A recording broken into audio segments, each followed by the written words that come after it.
MBK 1, 5, The Martial Exhibition. Chapter 5. The martial exhibition among Drona's pupils. Bhima and Duryodhana, deadly rivals, both became matchless in mace fighting. Yudhishthira was the greatest spearman and chariot fighter. Nakula and Sahadev were the best swordsmen, and Ashvatthama showed the greatest ability at mystical weapons. Arjuna, however, excelled everyone in all respects.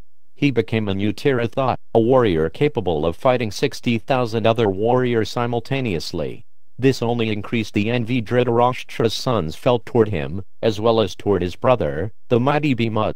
One day, Drona decided to test his students' abilities. He placed an artificial bird high in a tree. Calling together all the princes, he said to each of them, "Take your bows and aim for the bird's eye. One by one I shall call you forward to shoot." The first to be called was Yudhishthira. When he had placed an arrow on his bow and aimed, Drona said, "O prince, tell me what you see." Yudhishthira replied that he saw his brothers, Drona, the tree and the bird. Drona asked him again and again what he saw, and each time received the same reply. Drona then reproached him and told him to stand down without firing his arrow. "You will not be able to hit the mark," he said with annoyance. Duryodhana was the next to be called. When he was ready to fire, Drona asked him the same question. The prince replied as Yudhishthira had replied, and again Drona told him to stand down. One by one the princes were called, and each responded to Drona similarly and was not allowed to shoot at the bird. Finally Arjuna was called. When he was prepared to shoot and was standing with his bow drawn in a semicircle, Drona said, "Tell me what you see. Can you see myself, your brothers and the tree?" Arjuna replied, "I see only the bird. I cannot see you or my brothers, nor the tree." Drona was pleased. He waited a moment and asked, "If you see the bird, then please describe it to me." Arjuna responded, "I see only the bird's head. I cannot see its body." Drona felt his hair stand on end with delight. He said, "Shoot." Arjuna released his arrow and it struck the wooden bird in the eye, sending it tumbling to the ground. With tears of joy Drona embraced his disciple as Duryodhana and his brothers looked on in anger. Some time after that Drona went with the princes to the Ganges to bathe. As he entered the water he was seized by a fierce crocodile. Although capable of freeing himself, Drona cried out, "O princes, quickly kill this beast and rescue me." The princes were confounded with sorrow at seeing their teacher held by the crocodile. They froze in fear, all except Arjuna. He instantly fired 5 arrows which struck the reptile under the water and cut it to pieces.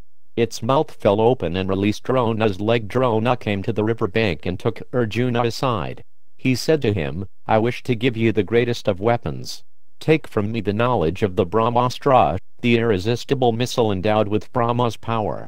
This weapon should only be used against supernatural foes, for if released against others it may destroy the very world." Drona then told Arjuna that no one would ever become superior to him with a bow.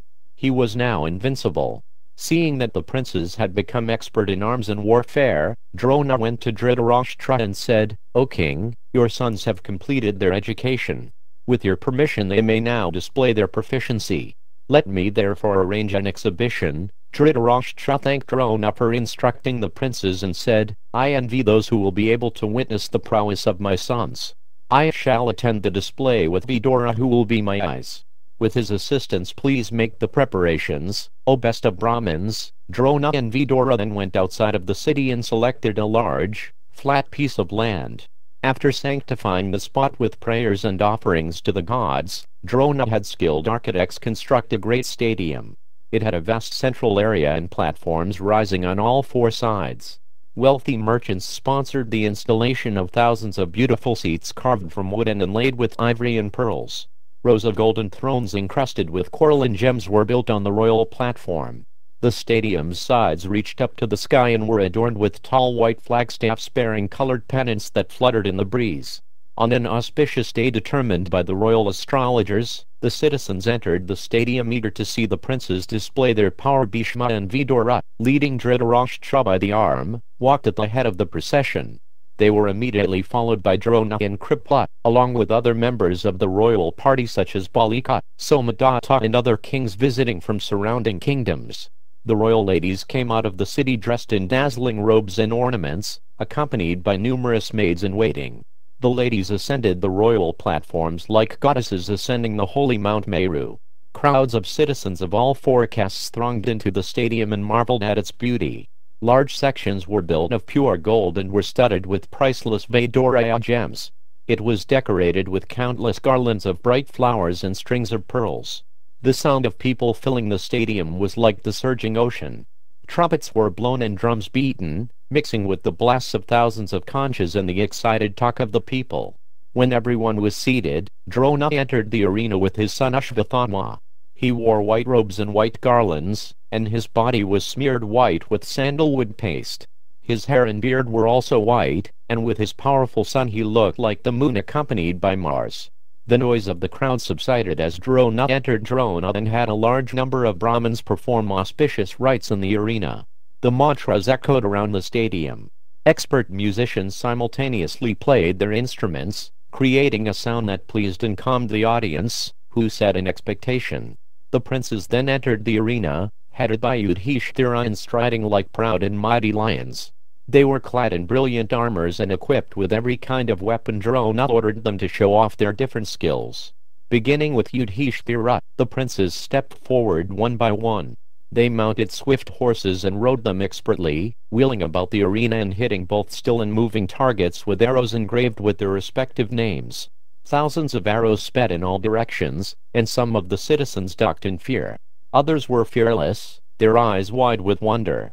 Sounds of excellent, well done resounded through the stadium. The prince's weaponry skills, horseback riding and chariot driving were breathtaking. After displaying all these skills, they pulled out their gleaming blue swords and rushed, shouting, at one another. They thrust and parried, adroitly dodging each other's attacks.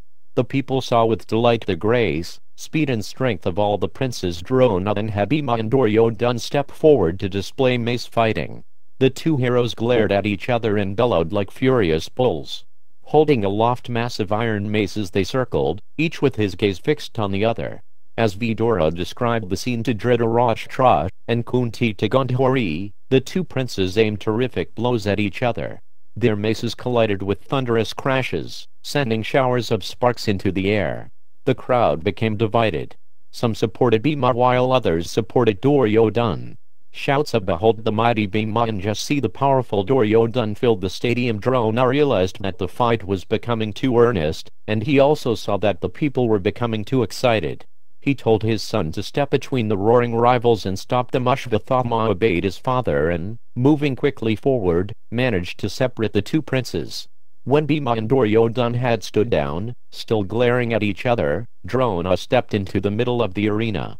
He stopped the musicians and spoke in a voice that resounded like thunder. "Behold now Arjuna's abilities. He is dearer to me than my own son. This son of Indra is incomparable at every kind of martial skill." As Drona spoke, Arjuna entered the arena. Clad in golden armor, with a large golden quiver of arrows on his back, the lustrous prince appeared like a cloud reflecting the rays of the evening sun and illumined by a rainbow and flashes of lightning. The invincible prince walked with the gait of a lion, and as he glanced about the arena, he terrified all those upon whom his eyes fell. A cry of joy went up from the audience. People blew conches and played musical instruments. This handsome youth is Kunti's third son, and he is the best of all virtuous men and the most powerful, some people said. He is the son of the mighty Indra and the best protector of the Kuru race, others added. All kinds of praises were heard from the crowd.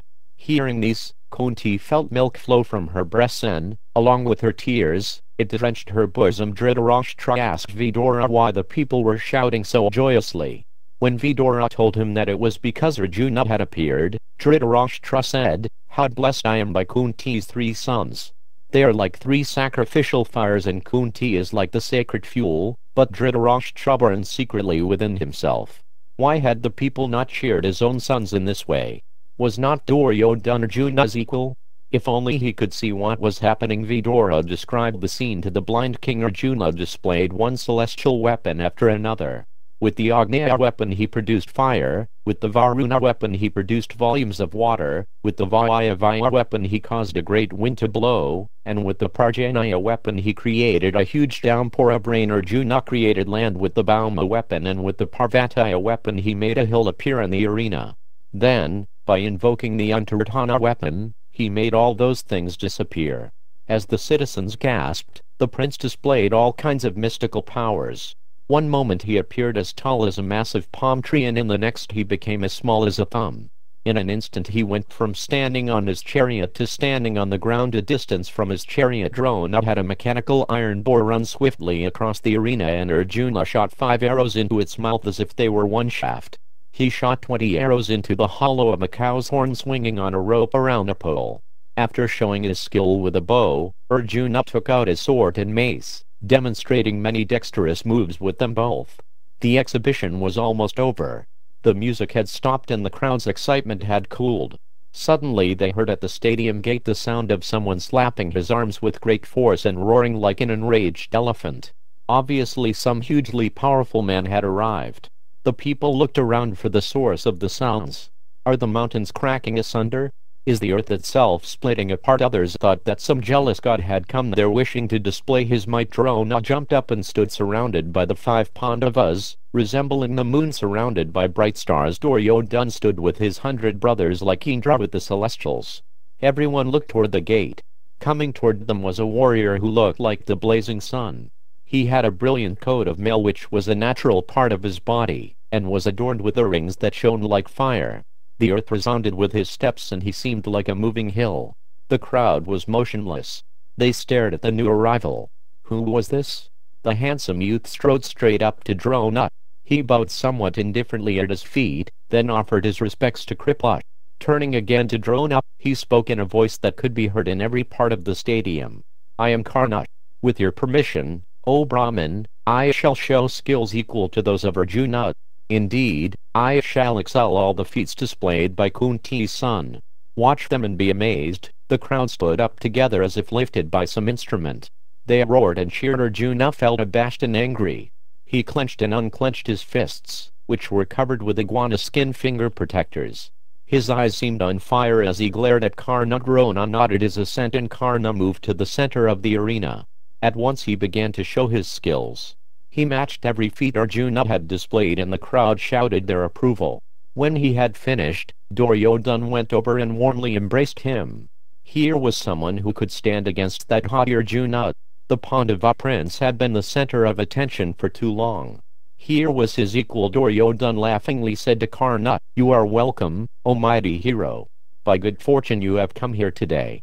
Tell me, what can I do for your pleasure? I and the Kuru kingdom are at your command. Duryodhana had seen Arjuna's anger. He smiled at the Pandavas. Kṛṣṇa replied, By your words I already consider my desire fulfilled. I only wish for your undying friendship. But I have one request, please allow me to engage in single combat with Arjuna. Arjuna stiffened and grasped his bow. The minute he had seen the obviously arrogant Kṛṣṇa he had felt an intense rivalry. Maybe he would get the chance to end it immediately. Duryodhana laughed. Enjoy with me the good things of life, O hero, he replied. Together we shall reside in happiness. Arjuna had heard enough. He interrupted Duryodhana in a thunderous voice. O Kṛṣṇa, the path belonging to the unwelcome intruder or the uninvited speaker shall now be yours. Kṛṣṇa smoldered like a glowing ember. O poor thought, this arena is not meant for you alone. It is open to all heroes, including those superior to you. Why do you argue with words alone? Those who are strong do not waste words. Speak with your arrows and I shall sever your head before your guru's eyes. Arjuna turned to Drona who nodded slightly. Fixing his gaze on Kṛṣṇa, the Pandava advanced for combat. Duryodhana embraced Kṛṣṇa who went before Arjuna, his weapons at the ready. Suddenly the sky was filled with heavy clouds and bright flashes of lightning. Indra's great rainbow appeared overhead. The clouds above Kṛṣṇa, however, dispersed, and the sun shone brightly, lighting up his form. Dhritarashtra's son stood behind Kṛṣṇa, while Drona, Kripa and Bhishma stood behind Arjuna. In the terraces the crowd became divided. The royal ladies also could not choose between the two heroes. As they faced each other, Kunti was filled with horror and fainted. Vidura was surprised to see this and raised her gently, sprinkling her face with cool water. He asked her what was wrong, but Kunti said nothing. She sat holding her head. How could she tell anyone the secret she had kept hidden for so long? Seized by fear she looked at the arena and, feeling helpless, prayed silently. Just as the two warriors were about to duel, Kripa, who knew all the rules of combat, stepped forward and asked, "This son of Pandu is the child of Kunti and a descendant of the royal Kuru race. Let us hear from his opponent what is his lineage and race. Once he knows this, Partha may decide whether or not to fight." Kripa looked at Kṛṣṇa. Duels were fought only among equals. Kṛṣṇa blushed and said nothing. It was clear that he was not from a royal line. Seeing his discomfiture, Duryodhana spoke out. Nobility does not depend only upon birth. Those who are heroes and leaders of soldiers may also claim nobility, even if not born in royal lines. But if Arjuna will duel only with another king, then I shall immediately give Kṛṣṇa a kingdom. Without delay, Duryodhana arranged for a ceremony right there in the arena. He sent someone to fetch sanctified water and sprinkled it upon Kṛṣṇa's head. "You shall become the king of Anga." The crowd cheered as Brahmins chanted the appropriate mantras and offered Kṛṣṇa rice, flowers and holy water. Kṛṣṇa sat upon a golden seat and was fanned with yak tail whisks. He was deeply moved by Duryodhana's gesture of friendship and said in a choked voice, "What can I ever do to repay you, O king? I shall always be at your command." Duryodhana replied, "Your friendship alone is all that I desire." The two men embraced each other, and the citizens became even more excited. Then, just as the duel between Kṛṣṇa and Arjuna seemed about to commence, another man suddenly ran into the arena. He was trembling with age and supported himself on a staff. Perspiring and with his cloth hanging loosely from his body, he moved quickly toward Kṛṣṇa. At once Kṛṣṇa got down from his seat and placed his head, still wet from the coronation, at the man's feet. He stood up and said to the inquisitive Duryodhana, "This is my father, Adiratha." Adiratha had been present in the crowd and wanted to congratulate his son upon his coronation. He was a charioteer and was instantly recognized as such by both his dress and his name. He embraced his son tightly and shed tears of happiness. Seeing all this, Bhima jeered, "O son of a charioteer, you do not deserve death at Arjuna's hands. You had best take up the whip and guide a chariot. Indeed, you no more deserve the kingship of Anga than a dog deserves the sacrificial offerings of ghee meant for the gods." Kṛṣṇa looked down in embarrassment. Duryodhana rose up in anger from the midst of his brothers, like an infuriated elephant rising out of a lake full of lotuses. "O Bhima, you should not speak such words. How can someone like this be of inferior birth? A hero's first quality is his strength and prowess. We have all seen Kṛṣṇa's power today." Duryodhana then named different gods and heroes whose births had been unusual. Drona himself was said to be born from a pot, Kripa from a piece of heath, and the great god Kartikaya from a clump of reeds. Even the Pandava's birth was mysterious. Can a deer bring forth the lion? Look at this man, his natural coat of armor and his marks of auspiciousness. I do not consider him to be a charioteer at all." Duryodhana gazed defiantly at the Pandavas. "If anyone dislikes my having crowned Kṛṣṇa, then let him step forward and bend his bow in combat." The crowd was roused by Duryodhana's heroic speech. They cheered and sat expectantly. Now there would surely be a great duel between two mighty heroes. But during Duryodhana's speech the sun had set. The dispute would have to be settled another day. Duryodhana took Kṛṣṇa by the hand and led him out of the arena, which was now lit by countless lamps. The Pandavas also left, along with Drona, Kripa and Bhishma. Then the citizens returned to their homes.